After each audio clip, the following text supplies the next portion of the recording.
Hi friends, ഇന്ന് നല്ല നാടൻ കായലിലെ കൊഴുവ കുറച്ച് കിട്ടി. നല്ല ഫ്രഷ് കൊഴുവ. ഞാനിപ്പോൾ അതൊന്ന് ക്ലീൻ ചെയ്ത് ഇവിടെ തല മാത്രമേ കളയുള്ളൂ, വാല് കളയാറില്ല. അപ്പോൾ ഇത്തിരി പീര വെക്കാമെന്ന് വിചാരിച്ചു. കൊഴുവ പീര വെച്ചത് ഇവിടെ എല്ലാവർക്കും ഇഷ്ടമാണ്.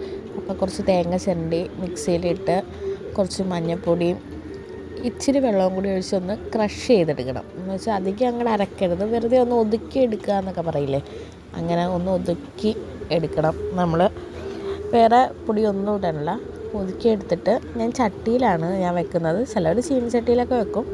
അതിൽ കുറച്ച് വെളിച്ചെണ്ണ ഒഴിച്ച് കടുക് പൊട്ടിക്കഴിയുമ്പോഴത്തേക്കും നമ്മൾ ഈ മസാല, ഈ ചതച്ച് വെച്ചേക്കുന്ന നമ്മുടെ തേങ്ങ ഉണ്ടല്ലോ, തേങ്ങയും മഞ്ഞൾപ്പൊടിയും കൂടി അത് അതിലേക്കിടണം. എന്നിട്ട് അതൊന്ന് ഇട്ട് കഴിയുമ്പോഴത്തേക്കും ഒന്ന് ഇളക്കി ആ ഒരു പച്ച മണം ഉണ്ടാവുമല്ലോ, അത് പോയി കഴിയുമ്പോൾ പുളി ഇടണം. കുടംപുളി. ഇത് നമ്മുടെ വീട്ടിലുണ്ടാവുന്ന പുളിയാണ്, അത് കാരണം ഞാൻ 3 ഇട്ടത്. നല്ല പുളിയുള്ള ഇതാണ്. നിങ്ങളുടെ ഇതിനനുസരിച്ച്. പിന്നെ കുറച്ച് പച്ചമുളകും ഉള്ളിയും കൂടി ഇടണേ. ഞാൻ ഉള്ളി ഇടുന്ന വീഡിയോ എടുക്കാൻ മറന്നു.